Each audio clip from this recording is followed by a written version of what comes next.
ஏகனை போற்றி இணையாளும் ஈசனை போற்றி பிரணவத்தின் பொருள் தந்து தகப்பன் சுவாமி என்ற பெயர் கொண்ட என் குருநாதா போற்றி ஸ்கந்தாசரணம்.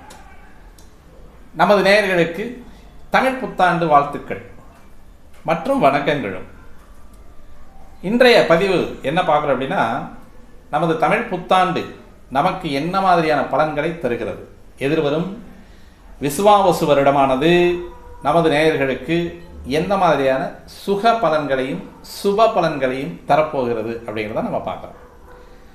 இந்த வருஷம் எப்போ பிறக்குது அப்படின்னு பார்த்தோம் அப்படின்னா, குரோதி வருஷத்திலேயே ஸ்ரீ மங்களகரமான குரோதி வருஷம் பங்குனி மாதம் 30ஆம் நாள் அன்றைக்கு ஞாயிற்றுக்கிழமை நைட்டு விடியக்காலையில் வந்து திங்கக்கிழமை கிட்டத்தட்ட 3:21 சூரியன் மீன ராசியிலிருந்து மேச ராசிக்கு பிரவேசிக்கக்கூடிய காலம் நமக்கு தமிழ் புத்தாண்டு பிறக்கிறது. அதனுடைய ஜாதகம் நமக்கு எப்படி இருக்குது அப்படிங்கிறத நம்ம பார்ப்போம். இப்போது கிட்டத்தட்ட வந்து ஞாயிற்றுக்கிழமை காலையில் சூரிய உதயத்திலிருந்து 53 நாழிகையும் 20 வினாழிகையும் கழித்து சந்திரன் சுவாதி 1ஆம் பாதத்தில் இருக்கும் பொழுது சூரியன் மேசராசிக்கு உள்ள என்ட்ராகக்கூடிய நேரம் அப்படின்ற ஜாதகமானது லக்கணம் வந்து கும்ப லக்கணமாக விழுகுது. கும்ப லக்கணம் சுவாதி 1ஆம் பாதம் துலா ராசியில் ராசி விழுகுது, லக்கணம் வந்து கும்பத்தில் விழுகுது. அது கிட்டத்தட்ட சதயம் 2ஆம் பாதத்தில் லக்கண புள்ளி விழுகுது. அடுத்து பார்த்தோம் அப்படின்னா திதி வந்து பிரதமை திதி, பௌர்ணமிக்கு அடுத்தது கொஞ்சமாக தான் தள்ளி போகுது, அதிகமாக தள்ளி போகலை. அடுத்து பார்த்தோம் அப்படின்னா யோகம் வஜ்ர யோகம், நல்ல யோகம்தான். நல்ல இந்த வருஷம் வந்து ஸ்ட்ராங்காக எதையுமே எதிர்கொள்ளக்கூடிய மனிதர்களுக்கு, அதாவது எதிர்கொள்ளக்கூடிய அளவு பலத்தை தரக்கூடியது இந்த வருடம் அப்படின்றத நம்ம பார்க்கலாம். பயிர்களுக்கும் பிராணிகளுக்கும் மனிதர்களுக்கும் அப்படின்னு சொல்லக்கூடியது எதையும் தாங்கும் அப்படின்ற மாதிரியான ஒரு சூழ்நிலையை இந்த வருடம் உருவாக்கி கொடுக்கும் அப்படின்றதுல வந்து எந்த விதமான சந்தேகமும் இல்லை. கரணம் வந்து கௌளவ கரணத்தில் இந்த வருஷம் பிறக்குது. இந்த விஷுவாவசு வருஷமானது, விஷுனாலே பொதுவாக மழை அப்படிம்பாங்க. மழை அப்படின்றத தான் விஷு அப்படின்றத நம்ம கூப்பிட்றோம். விஷும்பின் துளி வீழின் அல்லால் மற்ற ஆங்கே பசும்புல் தலை காண்பு அரிது அப்படின்னு சொல்லுவார் வள்ளுவர். அப்போ விஷு அப்படின்னாலே விஷும்பு அப்படின்னு சொல்லக்கூடியது மழைக்கு காரணம் அப்படின்னு சொல்லக்கூடிய ஒரு வார்த்தை தான் அந்த விஷு அப்படின்னு சொல்லக்கூடிய வார்த்தை. இப்போ அந்த விஷுவாவசு அப்படின்றது வந்து மழையின் மிக பேரின்பத்தை அனுபவிக்கக்கூடிய ஒரு ஆண்டாக இது அமையும் அப்படின்றதுல வந்து எந்த விதமான சந்தேகமும் நமக்கு தேவையில்லை. இதனுடைய அமைப்பு அப்படின்றத பார்த்தோம் அப்படின்னா, லக்கண புள்ளியினுடைய அமைப்பு வந்து சதயம் 2ஆம் பாதத்திலையும் சூரியன் அசுபதி 1 எப்பவுமே அது அப்படி தானே, சந்திரன் 9.43 சுவாதி 1ஆம் பாதத்தில் சமமாக உட்காந்துருக்கார் துலா ராசியில். செவ்வாய் வந்து நீச்சமாயிடுறார். செவ்வாயினுடைய அமைப்பு அப்படின்னு சொல்லக்கூடியது நீச்சமாயிடுது. புதன் 04.22 உத்திரட்டாதி 1ஆம் பாதத்தில் அவரும் நீச்சமாயிடுறார். குரு 23.55 மிருகசீரிஷம் 1ஆம் பாதத்தில் அவர் பகை வீட்டில் போய் உட்காந்துருக்கார். சுக்கிரன் 00.26 அப்போ தான் என்ட்ரு ஆகிறார். அதாவது வந்து மீனராசிக்குள்ளே என்ட்ராகக்கூடிய சுக்கிரன் அப்படின்னு சொல்லக்கூடியவர் புரட்டாதி 4ஆம் பாதத்தில் உச்சமாகக்கூடிய சூர்யா, அதாவது சுக்கிரனாக போகிறார். அதாவது வந்து அரோகணத்தில் உச்சமாகக்கூடிய பாதையை நோக்கி போயிட்டுருக்கார். செவ்வாய் வந்து அவரோகணத்தில் நீச்சமாகக்கூடிய பாகையை போய் பார்த்து தொட்டுட்ருக்கார். அடுத்து பார்த்தோம்னா சனி 1.48 புரட்டாதி 4ஆம் பாதம் அவர் சமமான வீட்டில் உட்காந்துருக்கார். ராகு கூடவே 1.50 புரட்டாதி 4ஆம் பாதம் அவர் நட்பு வீட்டில் உட்காந்துருக்கார். கேது 1.50 உத்திரம் 2ஆம் பாதத்தில் நட்பு வீட்டில் உட்காந்துருக்கார். மாந்தி உட்காந்துருக்கிறது 25.5 கேட்டை நட்சத்திரத்தில் 3ஆம் பாதத்தில் உட்காந்துருக்கு. இதுதான் வந்து இந்த வருஷத்தினுடைய ராசி, இது வருஷத்தினுடைய அம்சம், இது பாவம். இப்போ இந்த நிலைப்பாட்டில் இப்போ ஒரு ராஜ்யசபை அமையும் இல்லையா, அந்த ராஜ்யசபையில் யார் யார் பொறுப்படுத்துக்கிறாங்க அப்படிங்கிறத பார்த்தோம்னா 2 கிரகங்கள் இல்லை. அதில் மங்களகாரகன் அப்படின்னு சொல்லக்கூடிய செவ்வாய் இந்த ராஜ்யசபையில் இடம் பெறலை. அதே மாதிரி வந்து பெட்டகம், பணப்பெட்டகம், மிக சுப பலன்களை தரக்கூடிய குரு அப்படின்றவரும் இந்த ராஜ்யசபையில் வரல. மற்றபடி பார்த்தோம்னா ராஜாவாக பொறுப்பேற்றுக்கிறவர் வந்து சூரியன் தான். இந்த தடவை வந்து எல்லா பொறுப்பையும் வந்து நானே எடுத்துக்கிறேன் அப்படின்னு சொல்லி சூரியன் எடுத்துக்கிறார். ராஜாவாக வந்து சூரியன் தான் வர்றார். அப்போ வந்து அவருடைய மிருகம் அப்படின்னு சொல்லக்கூடிய குதிரையாக வரும். மந்திரியும் அவரே தான், யாரும் எதுவும் பார்க்க வேண்டாம், நானே அந்த மந்திரி துறை அப்படின்னு சொல்லக்கூடிய துறையை நானே பார்த்துக்கிறேன் அப்படின்னு அவரை எடுத்துக்கிறார். சேனாதிபதியாக சனி வர்றார். இது எப்பவுமே அர்ப்பணிப்பு. இப்போ இந்த தடவை என்ன பண்ணும் அப்படின்னா, மிலிட்ரி கேம்புக்கு வந்து நிறைய வேலை வரும். ஏன்னா சனி அப்படின்னு சொல்லக்கூடியது அர்ப்பணிப்பு, அதாவது விடாமுயற்சி, தெளிவாக பார்த்து அடிக்கும். இலக்கு ஒன்றே நிர்ணயம் அப்படின்னு சொல்லக்கூடிய ஒரு அமைப்பில் இருக்கக்கூடியவன் சனி. அவன் வீட்டில் தான் லக்கணம் விழுந்திருக்கு. நல்லா பாருங்க, கும்ப லக்கணம். கும்பத்தில் வந்து மூலத்திரிகோணம் வாங்கக்கூடிய அமைப்பு அப்படின்றது சனிக்கு. சனியினுடைய மூலத்திரிகோண வீடு லக்கணமாகவும் சனியினுடைய உச்ச வீடு ராசியாக வந்திருக்கு. அப்போ இப்போ இந்த வருடம் அப்படின்னு சொல்லக்கூடியது முழுமையாக சனியினுடைய கட்டுப்பாட்டில் வருது. அப்போ நமக்கு வந்து ஆர்டர் ஒபே பண்ணுறது மட்டுமே வந்து மந்திரிகளாக இருக்க முடியும். ஆனால் அதை கரெக்டாக ஃபாலோ பண்ணி அவங்க யூட்டிலைஸ் பண்ணுறது வந்து இராணுவத்துக்கு நிறைய வேலைகள் வரக்கூடிய ஒரு அமைப்பு, ஒரு காலகட்டம். நீதித்துறைக்கு நிறைய வேலை இருக்குது இந்த தடவை. இந்த வருஷம் மட்டுமே நீதித்துறையும் இராணுவத்திற்கும் நிறைய வேலை இருக்குது. ஏன்னா சனி தான் வந்து சேனாதிபதியாக வர்றார். அர்ப்பணிப்பு கிரகம் வரக்கூடியது நேர்மையாக செயல்பட வேண்டிய ஒரு காலகட்டமும், பக்கத்து நாட்டு எல்லைகளில் மிக பதட்டத்தை உருவாக்கக்கூடிய ஒரு அமைப்பும் இந்த வருஷம் இருக்கிறதுக்கான வாய்ப்பு இருக்குது. இப்போது இராணுவத்துக்கு நிறைய வேலை இருக்குது. அதேமாதிரி இந்த தடவை வந்து கும்பராசி மகர ராசி நேயர்களுக்கு இராணுவத்தில் வந்து வேலை கிடைக்கிறதுக்கு நிறைய வாய்ப்புகள் இருக்குது. துளாராசி நேயர்களுக்கும் இராணுவத்தில் வந்து பதவி உயர்வு அதிகமாக வர்றதுக்கான வாய்ப்புகள் இருக்குது. இப்போ இந்த நேரத்தில் வந்து ஜெனட் அப்படின்ற மாதிரியான பெரிய பெரிய பதவிகள் இருக்கிறவங்களுக்கு வந்து நிறைய அந்த மடல்கள் அப்படின்னு சொல்ல மெடல் கொடுக்குறாங்க இல்லையா, அதெல்லாம் நிறைய வந்து அந்த ஊக்குவிப்பு அப்படின்னு சொல்லக்கூடிய அமைப்புக்கு வந்து இராணுவத்துக்கு நிறைய மரியாதை இருக்குது இந்த தடவை. அதே மாதிரி வந்து இராணுவத்தில் உயிரிழப்பும் அதிகமாக நடக்கிறதுக்கான வாய்ப்புகள் நிறைய இருக்குது. அர்க்காதிபதி அப்படின்னு சொல்லக்கூடியவர் சூரியன் தான். அர்க்காதிபதி மீன் தானிய விலைவாசியை நிர்ணயம் பண்ணக்கூடிய அமைப்புக்கு வரக்கூடிய கிரகம் தான் அர்க்காதிபதி அப்படின்னு சொல்லுவாங்க. அப்போ இங்கே கவர்மெண்ட் தான் இப்போ இந்த தடவை விலை நிர்ணயம் பண்ணணும் அப்படின்ற கட்டாயத்துக்கு வருது. ஒரு பக்கம் ஏறுது, ஒரு பக்கம் இறங்குது அப்படின்ற மாதிரியான ஒரு விவசாயிகளுக்கே விலை நிர்ணயம் அப்படின்னு சொல்லக்கூடிய அமைப்பில் விட்டுட்டு இந்த தடவை கவர்மெண்ட் ஒரு விலை நிர்ணயம் பண்ணும் அப்படின்றது வந்து விவசாயிகளுக்கு வந்து அது பாதகத்தை உருவாக்கக்கூடிய ஒரு அமைப்பு அப்படின்னு சொல்லக்கூடிய ஒரு காலகட்டமாக இந்த வருஷம் வரும். ஏன்னா விவசாயிகள் தான் அந்த விலையை வந்து நிர்ணயம் பண்ணணும். அதை அரசாங்கமே எடுத்து பண்ணிச்சு அப்படின்னா பொதுமக்களுக்கு வந்து ஓரளவுக்கு சலுகை விலையில் கிடைக்கிறதுக்கான வாய்ப்புகள் இருக்குது. அல்லது பொதுமக்களுக்கு சலுகை விலையில் இல்லாமல் அதிக விலைக்கு அரசாங்கம் குறைந்த விலைக்கு வாங்கி அதிக விலைக்கு விற்கிறதுக்கான வாய்ப்புகளும் இந்த தடவை ரெண்டுமே நடக்குது. அதாவது பொதுமக்களுக்கும் சிரமத்தை கொடுக்கும், விவசாயிகளுக்கும் சிரமத்தை கொடுக்கும் அப்படின்ற நிலைமையில் வந்து சூரியன் தான் அர்க்காதிபதியாக வர்றார். அடுத்து பார்த்தோம் அப்படின்னா மேகாதிபதி மழைக்குரிய கிரகம் அவர் தான். இந்த தடவை ராஜ்யசபையை முழுமையாக எடுத்து நடத்தக்கூடியவர் சூரியன் தான். அப்போ சிம்மராசி நேயர்களுக்கு மிக அதிகமான அரிய லாபங்கள் நிறைய இருக்குது. அப்போ சிம்மராசியில் பிறந்தவங்களுக்கு இந்த தடவை நல்ல வேலை, அரசாங்க உத்தியோகம், அக்ரி டிபார்ட்மெண்ட்டில் நல்ல உத்தியோகம், அந்த விவசாய கல்வி படிக்கிறதுக்கு வந்து சிம்மராசி நேயர்களுக்கு அதிகமான வாய்ப்புகள் நிறையவே உண்டு. அதே மாதிரி வந்து சூரியன் உச்சமானவங்களுக்கு வந்து அரசாங்க வேலையில் மிக அதிகமான பதவிகள் கிடைக்கிறதுக்கான வாய்ப்புகள் நிறைய உண்டு. சூரியன் உச்சமாகி சூரியன் ஆட்சியாகக்கூடிய ராசிகள் அப்படின்னு சொல்லக்கூடிய மேஷம், சிம்ம ராசிகளுக்கு இந்த தடவை நல்ல யோகமான வாய்ப்புகளை நிறைய தரக்கூடிய வருடமாக இந்த விஸ்வாவசு வருடம் வந்து சேருது. அதுக்கடுத்து பார்த்தோம் அப்படின்னா சஸ்யாதிபதி அப்படின்னு சொல்லுவாங்க. காய்கறி பயிர் முதலியனுடைய விளைச்சலை கொடுக்கக்கூடிய குறிக்கக்கூடிய ஒரு கிரகம் அப்படின்றது வந்து புதன் வருது இந்த தடவை. அப்போ புதன் அப்படின்னு சொல்லக்கூடியது ஏற்கனவே நீச்சமேட்டார். அப்போ காய்கறி விளைச்சல் அப்படின்னு சொல்லக்கூடியதில் அதிக டிமாண்டிங் வரும். எந்த கிரகம் நீச்சமாக இருக்கோ அந்த கிரகம் இந்த தடவை எந்த பொறுப்பை எடுக்குதோ அந்த பொறுப்புக்கான பொருள் நமக்கு கிடைக்கிறதுக்கு டிமாண்ட் வரும் அப்படிங்கிறது. நிறைய மழை பெய்யும், நிறைய மழை பெய்யும் பொழுதும் பயிர்கள் நாசமடைவதற்கான வாய்ப்புகள் உண்டு. இல்லை அறுவடை சமயத்தில் மழை பெஞ்சதுனாலும் காய்கறிகளோ தானிய வகைகளோ அழுகி போகிறதுக்கான வாய்ப்புகளும் நிறையவே உண்டு. அப்போது இப்போ நமக்கு வந்து சஸ்யாதிபதி அப்படின்னு சொல்லக்கூடியவர் வந்து புதன் தான் எடுக்கிறார். அந்த கிரகம் வந்து தன்னுடைய வீட்டுக்கு 10ஆம் இடத்துல போயிட்டு அதே மாதிரி தன்னுடைய வீட்டுக்கு 7ஆம் இடத்துல போயிட்டு நீச்சமாயிடுறார். அதனால் வந்து கொஞ்சம் கடுமையை சந்திக்கக்கூடிய அமைப்பு இருக்கும். பொதுவாக வந்து இந்த தடவை அந்த வெங்காயம், தக்காளி இதனால் வந்து ஒரு அரசாங்கங்கள் நிலை தடுமாறக்கூடிய ஒரு அமைப்பையும் கொண்டு வரதுக்கான வாய்ப்புகள் உண்டு. ஏன்னா புதன்னாலே பொதுவாக விலைவாசி தான். அவர் தான் வந்து வைசியன்னு சொல்லுவோம். விலையை நிர்ணயம் பண்ணவன் சூட்சுமமாக வியாபாரம் செய்யக்கூடிய கிரகம் அப்படின்றது வந்து புதன் தான். அதனால் வந்து அந்த காய்கறிகளை வந்து கொஞ்சம் நம்ம சிரமத்தை அனுபவிக்க வேண்டிய ஒரு காலகட்டத்தை இந்த புதன் கொண்டு வந்து கொடுக்கும்.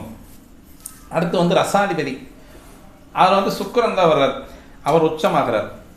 அப்போ அந்த உச்சமாகக்கூடிய சுக்கிரன் அப்படின்னு சொல்லக்கூடியது இந்த தடவை வந்து நமக்கு ரசாயன பொருட்கள் கிடைக்கிறது, மருந்து உற்பத்தி, புது புது நோய்கள் கண்டிப்பாக நிறைய வரும். நிறைய இந்த கிரக அமைப்புகள் உட்கார்ந்துருக்கிறத பார்த்தோம்னாலே மனிதர்களுக்கு வந்து நிறைய நோய்களை உருவாக்கக்கூடிய ஒரு அமைப்பில் இந்த கிரக அமைப்பு இருக்குது. அதையும் பார்த்துருவோம்.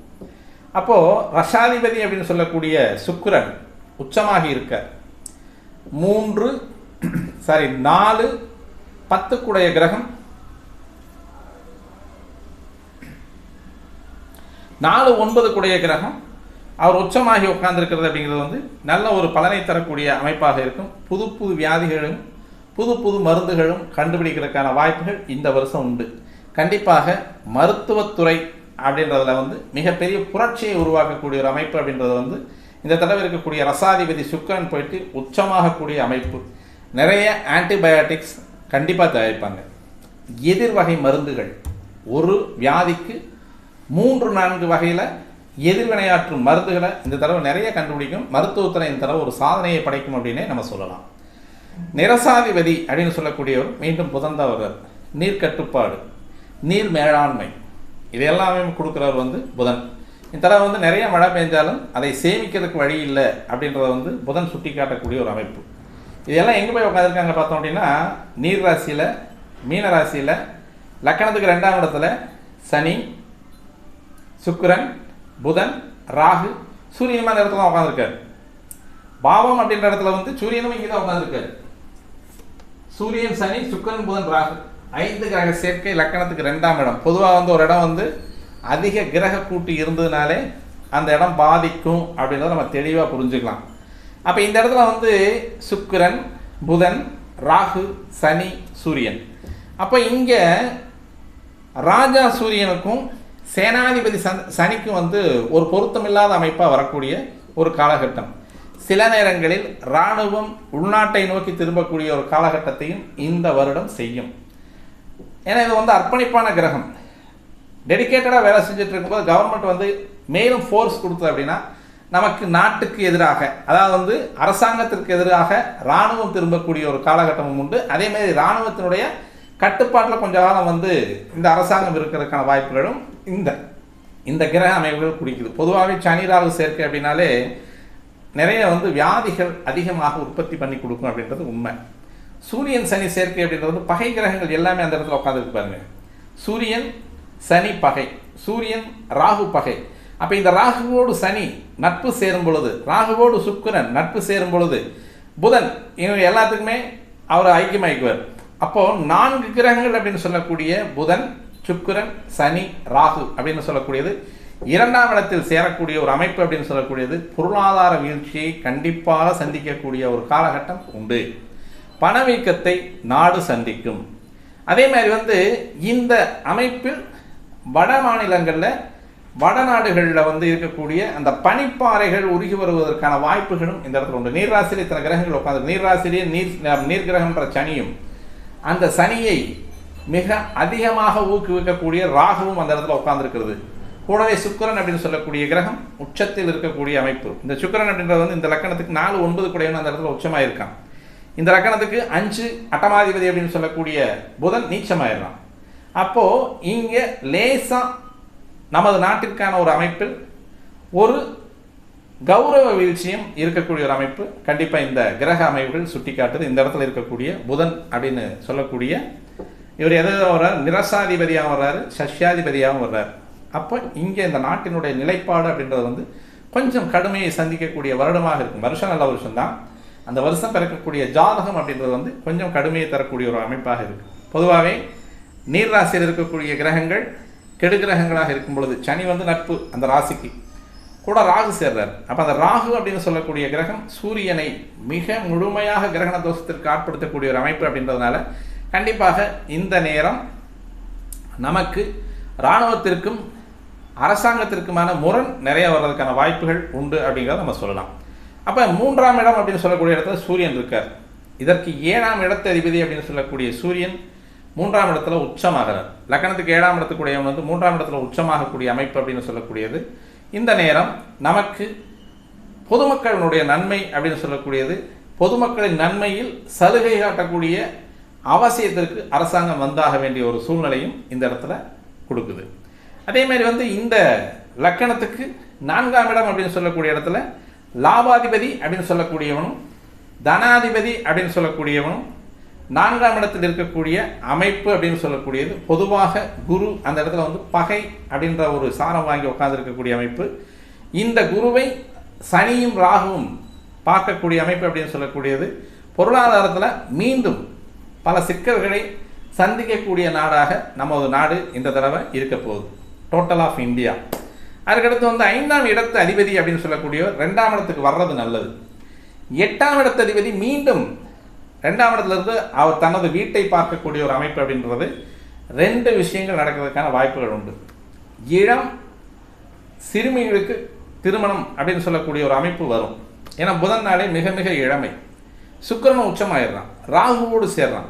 அப்போ இந்த நேரத்தில் வந்து ஒரு 13 வயசு 14 வயசு பெண் குழந்தைங்களை வச்சுக்கிறவங்க வந்து கொஞ்சம் ஜாக்கிரதையாக வச்சுக்கணும். ஓரளவுக்கு வந்து அவங்கள்ட்ட நெருங்கி பழகக்கூடிய பெற்றோர்களாக இருந்தால் நல்லது. நோட்டிஃபிகேஷன் பண்ணக்கூடாது. எப்போவுமே வந்து குழந்தைகளை வந்து கண்காணிப்பு பண்ணக்கூடாது. பொதுவாக அவங்களோடு சகஜமாக பழகிக்கணும். அவங்களுடைய மனநிலையை நம்ம வந்து தெளிவாக புரிஞ்சு அவங்களுக்கு என்னென்ன வேணும் அப்படிங்கிறத வந்து நம்ம செஞ்சு கொடுத்தோம்னா இந்த தடவை வந்து பெண் குழந்தைகளுக்கு கொஞ்சம் ஆபத்தை விளைவிக்கக்கூடிய கிரக அமைவு. 5ஆம் இடம் அப்படின்னு சொல்லக்கூடிய கிரகம் புதன்னாலே இளமை. அப்போ இளமையிலேயே வந்து கிடக்கூடிய வாய்ப்பு அப்படின்றது வந்து ஆண் பெண் இருபாலருக்குமே அந்த பிரச்சனையை கொடுக்கும் அப்படின்றது வந்து அது சொல்லுது. அது எதனால 2ஆம் இடத்துல போய் உட்காந்துருக்கு. அப்போ வந்து பணச்செலவை வந்து அதிகமாக வீண் விரயங்களை செய்யக்கூடிய அமைப்பில் வரும். அதே மாதிரி இந்த தடவை வந்து 5ஆம் இடத்து அதிபதி போயிட்டு 2ஆம் இடத்துல நீச்சமாகிறது அப்படிங்கிறது நிறைய கருக்கு அழைப்புகள் நிறைய உருவாகும்.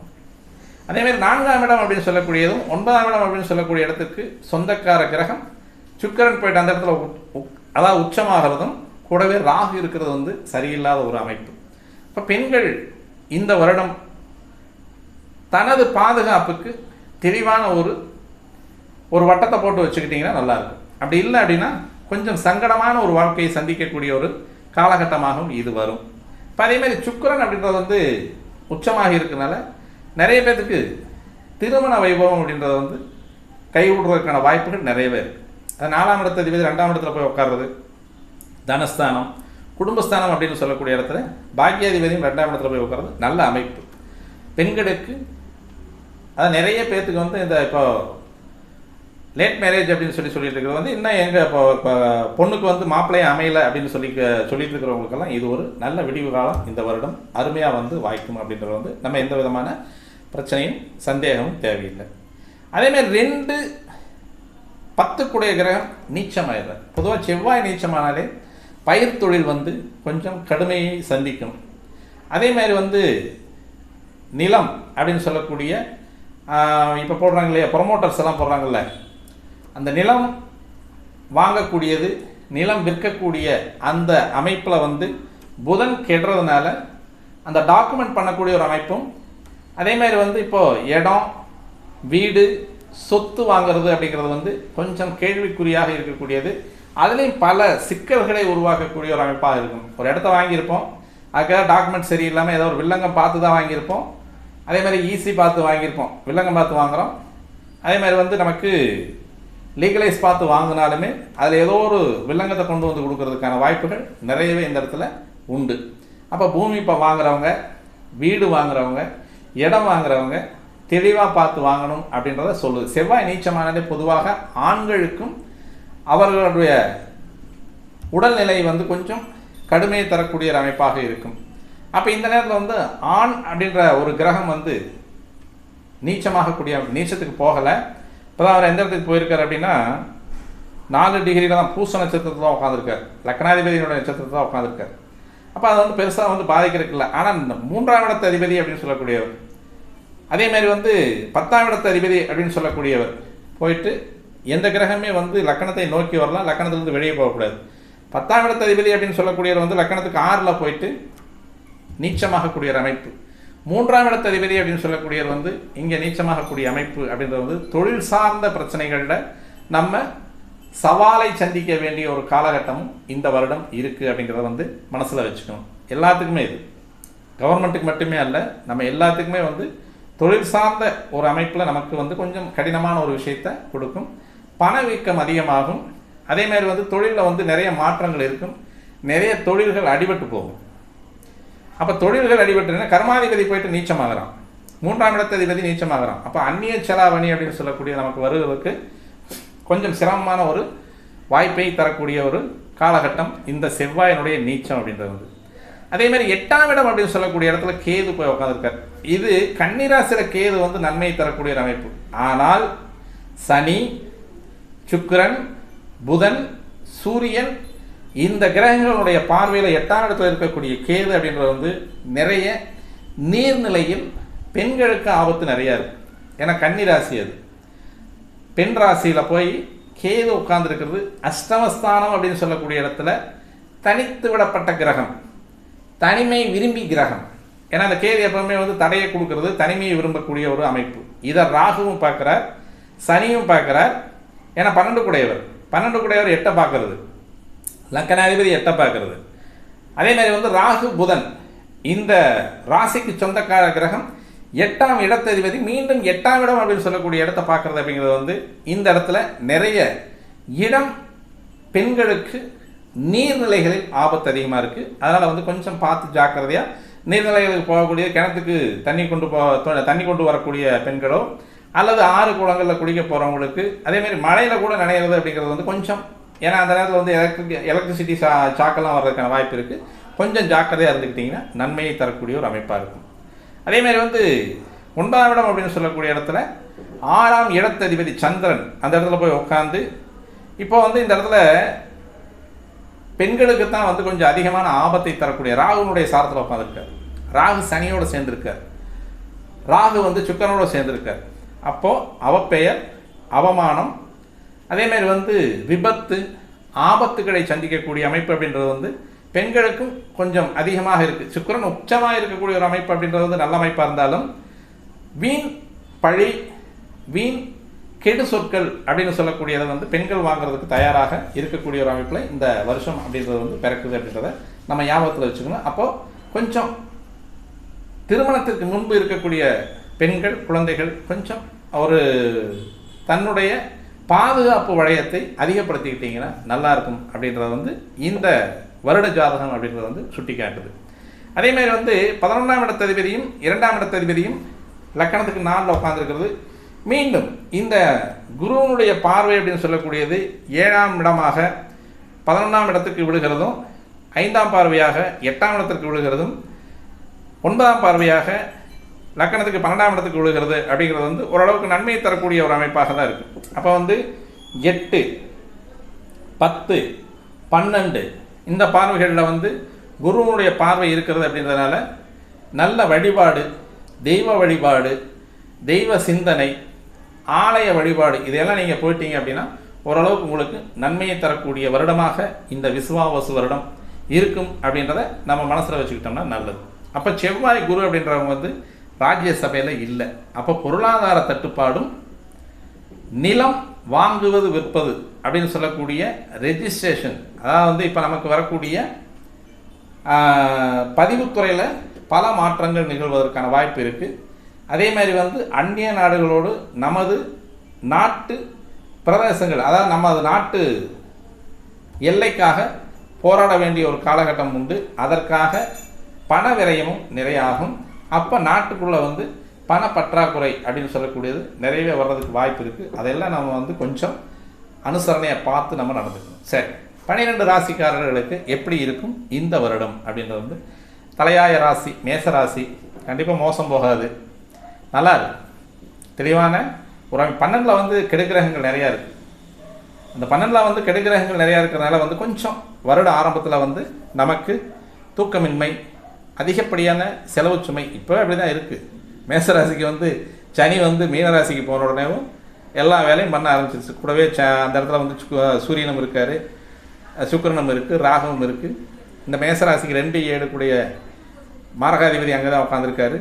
பாதகாதிபதியும் அங்கே தான் உட்காந்துருக்காரு. பாதகாதிபதியோடு சேர்ந்து ராகுவும் அந்த இடத்துல உட்காந்துருக்காரு. அப்போது 12ஆம் இடம் அப்படின்னு சொல்லக்கூடியது ரொம்ப அடி வாங்கக்கூடிய ஒரு காலகட்டம் அப்படின்றது வந்து வருஷம் ஆரம்பத்தில் இருந்தாலும், இந்த கிரகங்கள் வந்து கொஞ்சம் நகரும் பொழுது, சூரியன் உங்கள் ராசிக்கு வரும் பொழுது, சனி கீழே இறங்கும் பொழுது, சனி வந்து 12 உட்காந்து ராகு கீழே இறங்கும்போது நமக்கு ஒரு நன்மையை தரக்கூடிய ஒரு அமைப்பாக இருக்கும். இருந்தாலும் லாபஸ்தானத்தில் லக்கணம் விழுகிறது அப்படிங்கிறது வந்து நன்மையை தரக்கூடிய ஒரு அமைப்பாக மேசராசிக்கு சொல்லலாம்.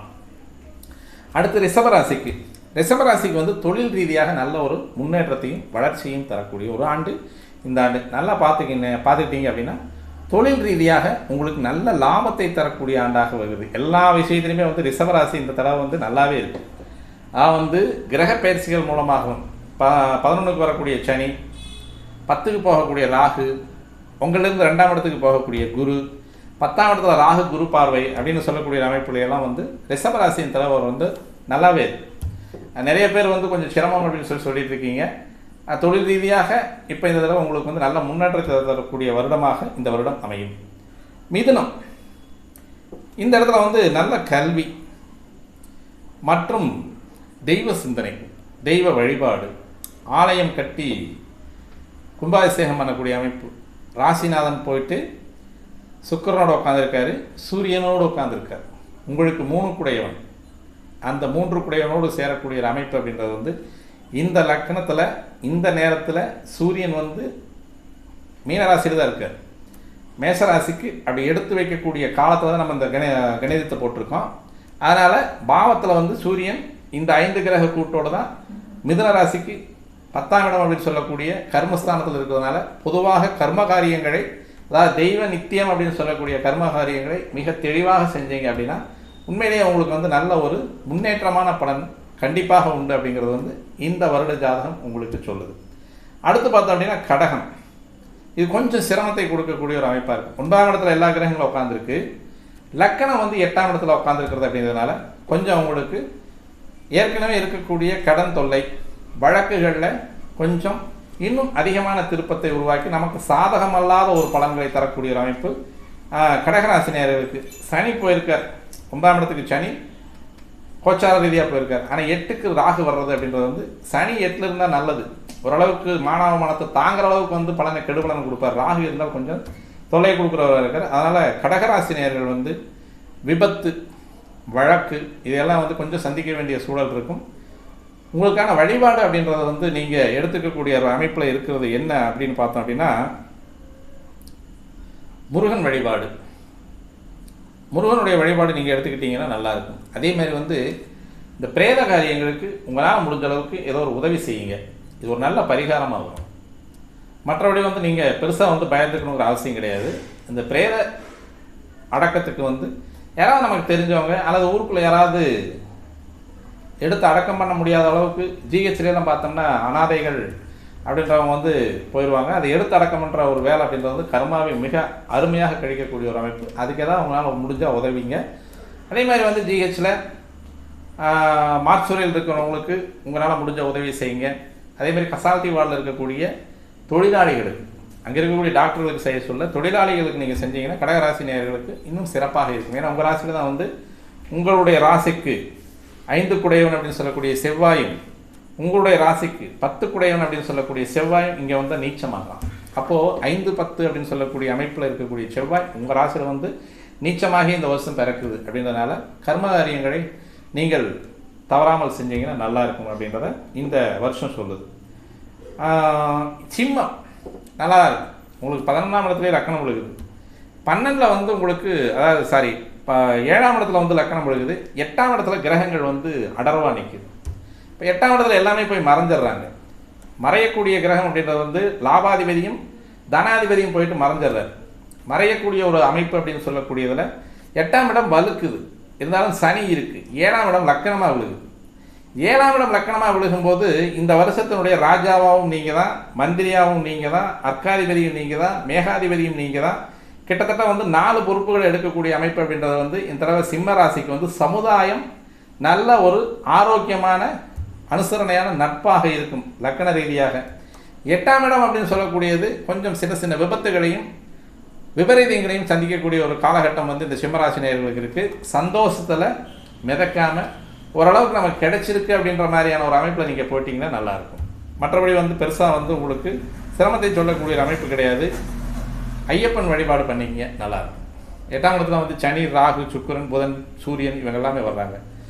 ஐயப்பன் வழிபாடு, எல்லை தெய்வங்கள் வழிபாடு, கருப்பணசாமி வழிபாடு நீங்கள் செஞ்சுக்கிட்டீங்க அப்படின்னா உங்களுக்கு 5ஆம் இடமே குருவாக தான் வருவார். உங்களுக்கு 5ஆம் இடமா வரக்கூடிய குருவானவர் 10ஆம் இடம் அப்படின்னு சொல்லக்கூடிய இடத்துல போய் கர்மஸ்தானத்தில் உட்காந்துருக்காரு. அப்போது உங்களுடைய பெரியவர்களுக்கு இறந்தவர்களுக்கு வந்து திதி தர்ப்பணங்கள் நீங்கள் கொடுத்துட்டீங்கன்னா உங்களுக்கு இந்த வருஷம் வந்து நல்லாயிருக்கும். அடுத்து வந்து கன்னிராசி நேயர்களுக்கு கொஞ்சம் வந்து இது சிரமமாக இருக்குது. 7ஆம் இடமே வந்து எல்லா கிரகங்களுமே வந்து அடர்வா நிற்குது. அப்போ அந்த அடர்வா நிற்கிறது அப்படிங்கிறது வந்து இந்த வருஷத்தினுடைய ஆரம்பத்தில் உங்களுக்கு கடன் தொல்லை அதிகமாக வர்றதுக்கான வாய்ப்புகள் நிறையவே இருக்குது. அதே மாதிரி வந்து சொசைட்டி உங்களுக்கு வந்து கொஞ்சம் எதிர்க்க பேசக்கூடிய ஒரு அமைப்பு, நீங்கள் எடுக்கக்கூடிய முடிவுகளில் வந்து அவங்க மாறி நிற்கக்கூடிய ஒரு அமைப்பு அப்படின்னு சொல்லக்கூடிய அமைப்பில் வருது. அதனால் உங்களுக்கான தெய்வ வழிபாடு அப்படின்னு சொல்லக்கூடியது பொதுவாக வந்து சனிக்கிழமை வந்து சனி வழிபாடு செஞ்சுக்கிறது நல்லது. அதே மாதிரி வந்து உங்களுக்கு இல்ல தெய்வம் அப்படின்னு சொல்லுறது வீட்டு தெய்வம் அப்படின்னு இருக்கும், அல்லது இஷ்ட தெய்வ வழிபாடு, இதில் நீங்கள் ஏதோ ஒன்று செஞ்சுட்டு இருந்தீங்கன்னா உங்களுக்கு நன்மையை தரக்கூடிய அமைப்பாக இருக்கும். அடுத்து துலாம் ராசி அப்படின்னு சொல்லக்கூடியது வந்து உங்களுக்கு நல்ல இதில் வந்து ரொம்ப காலமாக வந்து குழந்தை இல்லை அப்படின்னு சொல்கிறவங்களுக்கு வந்து குழந்தை பிறக்கிறதுக்கான வாய்ப்பு, நல்ல பேபி ஃபார்ம் ஆகிறதுக்கான ஒரு சந்தர்ப்பம், நல்ல சந்தர்ப்பமாக இருக்குது. நல்ல சிந்தனை, புகழ், அந்தஸ்து, நல்ல திடகாத்திரமான ஒரு மனசு, எதையும் சாதிக்கலாம் அப்படின்ற ஒரு வைராக்கியமான ஒரு மனசு, இது எல்லாமே இந்த தடவை வந்து துலாம் ராசி நேயர்களுக்கு நல்லாவே இருக்குது. பொதுவாக வந்து உங்களுக்கு 5ல் ராகு வரக்கூடிய அமைப்பு அப்படின்றது வந்து 6ல் இப்போ ஏற்கனவே இருக்கக்கூடிய கோச்சார கிரகங்கள் அப்படின்னு சொல்லக்கூடியதும் இதெல்லாமே வந்து உங்களுக்கு நன்மையை தரக்கூடிய ஒரு அமைப்பாகத்தான் இருக்கும். அதெல்லாம் வந்து இந்த வருடப்பிறப்பு உங்களுக்கு சாதகமான வருடப்பிறப்பாகவே இருக்குது அப்படிங்கிறத எந்த விதமான சந்தேகமும் இல்லை. அடுத்து விருச்சகம். இங்கே நல்ல வண்டி, வாகனம், மண், மனை, வீடு, வாசல், தாயாருடைய அனுசரிப்பு, அவங்க தேகத்தில் ஆரோக்கியம், நல்ல ஆரோக்கியம், இதெல்லாமே பொதுவாக வந்து விருச்சிக ராசி நண்பர்களுக்கு நல்லாவே இருக்குது. குலதெய்வ வழிபாடு ரொம்ப ரொம்ப முக்கியம். விருச்சிக ராசி நேயர்கள் வந்து குலதெய்வ வழிபாடு செஞ்சுக்கிட்டீங்க அப்படின்னா இந்த வருஷம் எப்போவுமே சித்திரக்கணிக்கு நம்ம எல்லாருமே குலதெய்வ வழிபாடு போவோம். மேக்ஸிமம் எல்லா ராசிக்காரங்களும் போயிடுவீங்க. போயிட்டு உங்களுடைய நட்சத்திரத்துக்கு ஒரு அர்ச்சனையை போட்டுவாங்க. பௌர்ணமிக்கு பெண் குலதெய்வமாக இருந்ததுன்னா பௌர்ணமிக்கு போய் வழிபாடு பண்ணுங்கள். ஆண் குலதெய்வமாக இருந்தால் அமாவாசை நீங்கள் போயிட்டு வந்தீங்க அப்படின்னா உங்களுக்கு நல்லாயிருக்கும். எல்லா ராசினியர்களுக்கும், குறிப்பாக விருச்சிக ராசினியர்களுக்கு மிக நன்மையை தரக்கூடிய ஒரு அமைப்பாக இருக்கும். அதேமாதிரி தனுசு ராசினியர்களுக்கு வந்து இடமாற்றத்தை கண்டிப்பாக கொடுக்கும். எங்கே ஒரு பக்கம் வேலையில் இடமாற்றம், இருக்கக்கூடிய குடியிருப்பில் இடமாற்றம், அதேமாதிரி வந்து இருக்கக்கூடிய வீடு, வண்டி வாகனங்களில் லேசாக பழுது வர்றதுக்கான வாய்ப்புகளும் நிறையா இருக்குது. அதேமாதிரி சொத்துக்களை மாற்றி அமைக்கக்கூடிய ஒரு அமைப்பு, இருக்கக்கூடிய வீட்டை வந்து திருத்தி அமைக்கக்கூடிய அமைப்பு, ரெனோவேஷன். சார் இதுக்கெல்லாம் வந்து பணம் இருக்குமா அப்படின்னு கேட்டோம்னா கண்டிப்பாக வந்து உங்களுக்கு 11ஆம் இடத்துல வந்து உங்களுக்கான அட்டமாதிபதி வந்து உட்கார்ற செலவுகளை வந்து அதிகமாகப்படுத்துவார். கொஞ்சம் கடன் வாங்கியும் செலவு பண்ண வேண்டிய ஒரு காலகட்டம் இருக்கும். இருந்தாலும் உங்களுடைய ராசிக்கு 7ஆம் இடத்துல வந்து குரு பயிற்சியானதுக்குனால உங்களுக்கு நல்லாயிருக்கும். அதனால் இந்த இடத்துல வந்து கொஞ்சம் இந்த வருட ஆரம்பம் அப்படின்னு சொல்லக்கூடிய இடத்துல இருக்கக்கூடிய ஜாதகத்தினுடைய பலன் உங்களுக்கு வந்து அந்த வருஷம் முழுசும் வந்து கொஞ்சமாவது ஒட்டி கொண்டு வந்து செஞ்சுக்கிட்டு தான் இருக்கும், அது விடாது.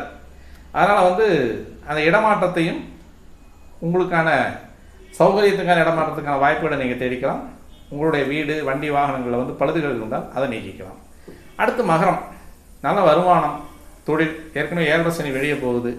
அதனால் வருமானம், தொழிலில் வந்து இப்போ ஏதாவது புதுசாக தொழில் தொடங்குறவங்களுக்கு அந்த தொழில் அமையக்கூடிய ஒரு வாய்ப்பு அப்படின்றது வந்து நல்லா இருக்கும். தெளிவான முறையில் இந்த மகர ராசினியர்கள் வணங்க வேண்டியது அப்படின்னு சொல்லி பார்த்தோம் அப்படின்னா அம்மன் வழிபாடு. வெள்ளிக்கிழமை ஏதோ ஒரு அம்மனை பிடிச்சிக்கோங்க. காளியம்மன், மாரியம்மன், சமயபுரம், திருச்சி, எந்த இடத்துல வேணாலும் உங்களுக்கு அம்மன் வழிபாடு அப்படின்றது வந்து நித்திய கடமையாக இருந்தது அப்படின்னா வெள்ளிக்கிழமை அல்லது செவ்வாய்க்கிழமை வந்து அம்மன் வழிபாடு உங்களுக்கு நன்மையை தரக்கூடிய ஒரு வழிபாடாக மகர ராசி நேயர்களுக்கு அமையும். கும்பம். இப்போ வந்து உங்களுக்கு 2ஆம் இடத்துல சனி, அதாவது ராசியிலே ராகு வரக்கூடிய ஒரு அமைப்பு. உங்களுடைய ராசியில் தான் லக்கண புள்ளியும் விழுகுது, இந்த வருஷத்தினுடைய லக்கண புள்ளியே விழுகுது. அப்போ நீங்கள் பார்த்து தெளிவான முறையில் தெளிவான ஸ்திரமான முக்கியமான முடிவுகள் நீங்களே எடுத்தீங்க அப்படின்னா உங்களுக்கு உயர்வு அதிகம் அப்படின்றது வந்து இந்த வருடம் உங்களுக்கு சுட்டி காட்டக்கூடிய ஒரு அமைப்பு. ஆனால் உங்களுக்கு நல்ல ஒரு எதிர்காலம் உண்டு. 2ஆம் இடத்துல சனி வந்துருச்சுங்கிறத வந்து நீங்கள் பார்த்து பயப்பட்டுக்கணுங்கிற அவசியம் கிடையாது. எல்லாம் நன்மைக்கு அப்படிங்கிற முறையில் உங்களுக்கு ஏன்னா இந்த கும்பராசிக்கு வந்து இப்போ 5ல் போய் குரு வரக்கூடிய காலம், ராசியில் வரக்கூடிய ராகு அப்படின்னு சொல்லக்கூடியது எதிர்பாராத முன்னேற்றமான வாய்ப்புகளை நிறைய கொடுப்பார். அதனால் நீங்கள் அதை கைப்பற்றிக்கிறதுக்கான வாய்ப்புகளை நீங்கள் பார்த்துக்கிட்டிங்கன்னா வாய்ப்புகள் வந்துட்டு இருக்கும். அதை நம்ம டக்குன்னு பிடிச்சிக்கணும். இதுக்கு மட்டுமே நீங்கள் தயாராக இருந்தீங்கன்னா கும்பராசி நேயர்களுக்கு நன்மையை அதிகமாக தரக்கூடிய ஒரு அமைப்பாக இருக்கும்.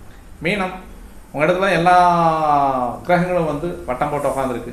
சூரியன், சுக்கிரன், புதன், சனி, ராகு 5 கிரகங்கள் உங்களுடைய ராசி கனமாகுது. ராசி கனமாகும்போது நிறைய பிரச்சனைகள் நம்ம வந்து சந்திக்கக்கூடிய ஒரு காலகட்டம் வந்து 12 லக்கணம் விழுந்திருக்கும். இப்போ விரயங்களை அதிகமாக செய்யக்கூடிய ஒரு அமைப்பு இந்த மீனராசி நேயர்களுக்கு இருந்தாலும் குருனுடைய அமைப்பு உங்களுக்கு வந்து தொழில் ரீதியாக உங்களுக்கு நல்ல ஒரு உயர்வை தருவான். நல்ல சப்போர்ட்டாக இருப்பார் குரு. உங்களுடைய ராசிநாதன் உங்களுக்கு நல்ல சப்போர்ட்டாக இருக்கிறதுனால எதையும் சமாளிக்கும் திறமை வந்து மீனராசி நேயர்களுக்கு கண்டிப்பாக உண்டு. இந்த மீனராசி நேயர்கள் வணங்க வேண்டியது அப்படின்றது வந்து துர்க்கை, மகேஸ்வரி, ஈஸ்வரி, அதாவது வந்து சிவனின் அடுத்த அம்சமான சக்தியை வழிபடக்கூடிய அமைப்பு அப்படின்றது வந்து உங்களுக்கு நல்லதொரு உயர்வான பலன்களை தரும்னு சொல்லி நம்ம இந்த பதிவை முடிச்சுக்கலாம். மீண்டும் நல்லதொரு பதிவோடு உங்களை சந்திக்க வருகிற நண்பர்களே, நன்றி, வணக்கம்.